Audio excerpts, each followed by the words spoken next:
Finals. Our Brian Windhorst reports that LeBron James does not respect Coach Blatt. This on the heels of Blatt's first year as an NBA head coach, along with his first finals appearance.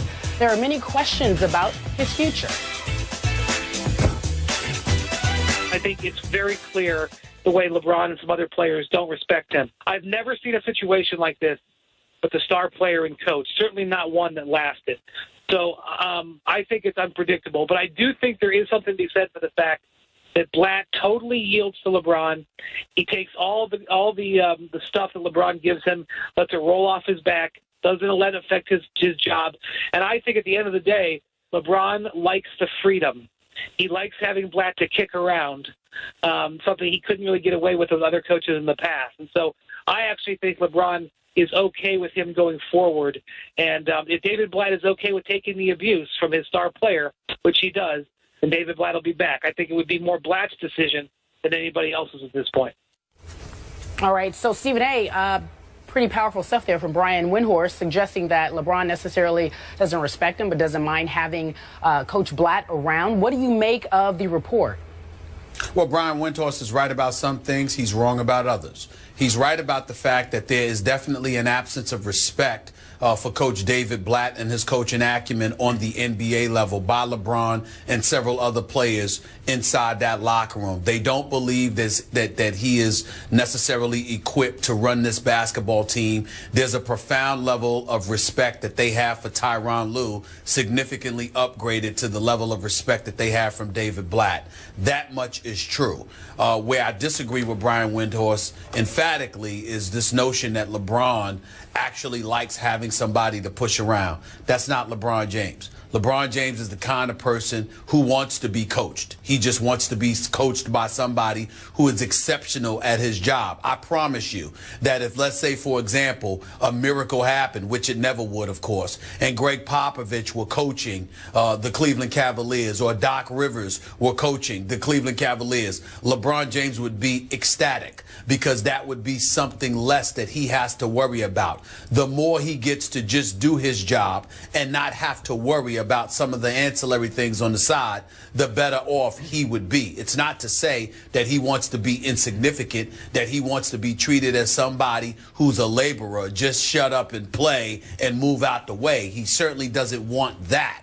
But at the same time, he doesn't want to be in a position where he has to do the job he believes a coach should be doing, because he doesn't want that responsibility. So having the latitude to, quote unquote, push a coach around, I totally disagree with Brian Windhorst about that. That's not LeBron James. That's not his makeup. That's not who he is. That's not how he is. He's just somebody that has been in the league for 12 years, who's been to the finals 6 times, who's a 2-time NBA champion, a 4-time league MVP, and universally respected by his peers, by coaches, by executives the world over. This not just for his athletic ability and his ability to play the game of basketball, but also for his IQ. He's a smart brother, and LeBron just knows what he's dealing with in David Blatt, a guy that has accomplished an incredible amount as a coach, but in Europe, not on the NBA level, going up against NBA teams, against NBA players, against NBA coaches who are familiar with one another and how things get done on the NBA level. That's foreign to David Blatt. It's not foreign to a few other coaches. And LeBron James, in a perfect world, would prefer those coaches to David Blatt. It's just that simple. Wow. Stephen A. Smith, let me say up front, you know how much I respect you, your basketball acumen, the years you've covered the NBA, but I must say up front that I also have high regard for Brian Windhorst. So do I. Especially when it comes to covering a LeBron James. Obviously, he's covered LeBron since LeBron was a toddler.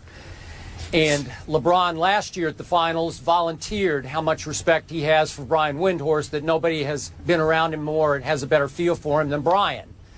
Yep. Which is why I find this report, to me, just stunning. And I'm going to have to obviously accept Brian's insight into this situation, and I must say, this report comes off as very critical of LeBron James. You might even go so far as to say it's somewhat damning of LeBron James to say that he likes to have Blatt as someone he can kick around, somebody he can talk back to without fear, that he can get away with that. And it comes across to me, Stephen A., and I'm going a level deeper here, as he likes to have David Blatt around as a potential scapegoat, as a built-in excuse in case things do go wrong, as they went wrong in games 4, 5, and 6 of the finals, where he knows that Blatt will ultimately take much of the fall for what went wrong. So I hear you, and I have high regard for LeBron and his basketball IQ and his willingness to get coached in Olympic situations by the Popoviches, the Coach K's of the world. We get all that. But on this level with his basketball team, I've said all year that in body language, it looked to me like LeBron was the unofficial head coach of the team. And now Brian is suggesting that's exactly what he is, that he could actually talk back to David Blatt. He could actually openly disagree with David Blatt in front of the rest of the team and get away with it in ways he couldn't with a stronger, established coach. And that LeBron likes that situation going forward.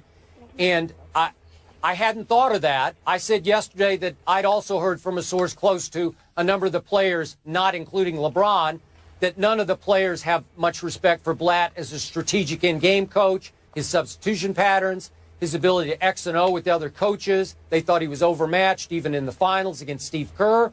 We get all that. But when you step back, the one angle I hadn't considered yesterday when we talked about Blatt's future is, would LeBron want him for what I would consider the wrong reason, which is to keep a potential scapegoat around in case things go wrong? And that's what Brian Windhorst is suggesting, and I'm going to take that to the bank. I think there must be a lot of truth to that, or Brian would not have gone with that. So I'm going to accept what Brian says, and it doesn't speak well of LeBron James.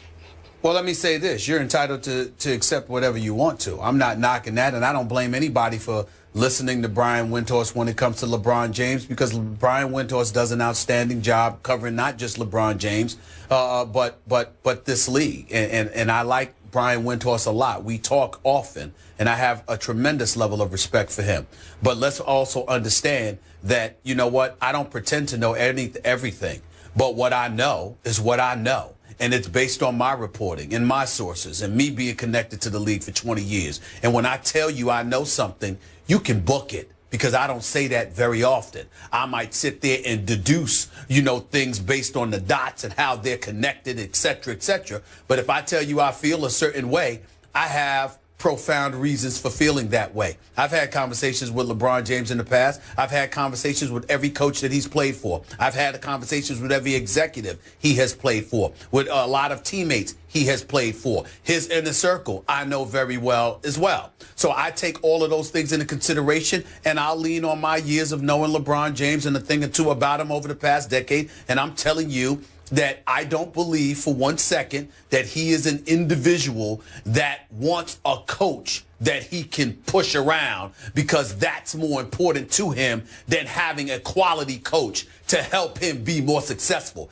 I think if LeBron has to choose between the two, the LeBron James that I've known through various other sources, including him, at least the earlier part of his career, certainly not recently, that's not that LeBron James. That LeBron James is somebody that would prefer to be cushioned by an exceptional coach to watch his back and put him in a better position to win. It is just that simple. And so that's not to knock Brian Windhorst in any way. He's pointing out very accurate depictions about what the team feels about LeBron James, about Coach David Blatt, what LeBron James feels about David Blatt, and both he and Dave McMenamin, who's done an outstanding job covering the Cavaliers all season long, they both have been saying this for months. I'm simply saying where we part ways is when it's this notion that LeBron James would actually not mind having David Blatt around because that's somebody he can kick around,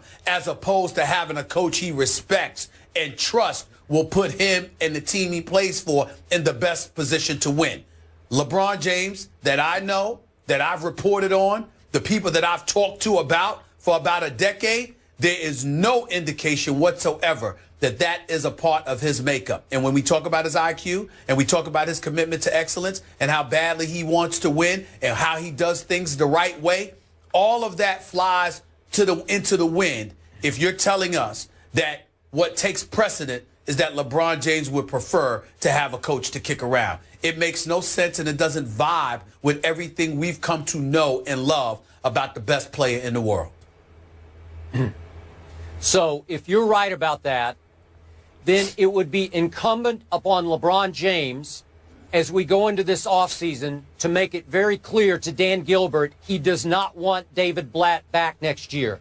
Because I think we all agree David Blatt was often overmatched, that this team was winning in spite of him. So if it wants to take it up to another level, they should go get the best, strong, established basketball coach on the market that they could get. Yes, Skip, you're right. But once again, in the process of deducing what should be done and what have you, you're putting LeBron in a bad spot without being sensitive to the situation that he's in. Remember, in order for him to do what you said, he has to trust that Dan Gilbert and he can have a man-to-man conversation between the owner and the best player in the world, which, by the way, may be a conversation that the GM David Griffin doesn't necessarily approve of nor enjoys because he's supportive of David Blatt. Then you have to trust this Dan Gilbert to keep it quiet and to make sure that he honors the code of silence and not throw you to the wolves by saying, I didn't want to do this, but LeBron wants to, so we have no choice, thereby putting LeBron in a position where he's deemed a coach killer.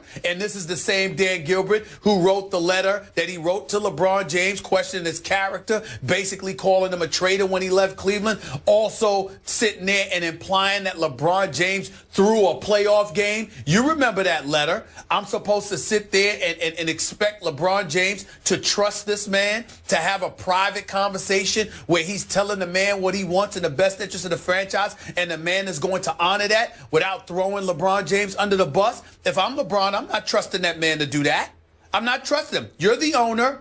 You're the GM and David Griffin. You should be wise enough and connected enough to your own franchise to recognize and realize what is best and what needs to be done without hearing directly from me. Because why should I trust y'all to honor the code of silence when you've thrown me under the bus in the past by literally implying I was a quitter and went so far as to imply that I threw a playoff game? All of that stuff that Dan Gilbert wrote in that scathing letter to LeBron 5 years ago, he didn't just sit there and call him, a turncoat or whatever for leaving Cleveland. He also implied y'all have no idea what we had to put up with while he was here, because he was saying that LeBron was a quitter and threw a playoff game and all of this other stuff. I can't trust that man to have that kind of conversation with him. I can't do that, Skip. That's not right. But last point, Kerry. Nobody would blame LeBron James for, quote-unquote, killing this coach, because I think very few people have that much respect for this coach. I think most people would respect LeBron for, quote-unquote, getting rid of this coach, even if he took the, quote-unquote, blame for getting rid of Blatt. But if we're talking about it and everybody knows it, why should he have to tell Dan Gilbert? It's clear. So why should he have to have that conversation? Well, because Gilbert hired him, and it sounds like that Blatt and Gilbert are pretty close, like he's a pet of Gilbert's. LeBron should not have to have that conversation. All right, listen, gentlemen. The handwriting's on the wall. Blatt completed the first year of his 4-year, $20 million contract. We shall see again the future of Blatt up for debate. Let's move on to football.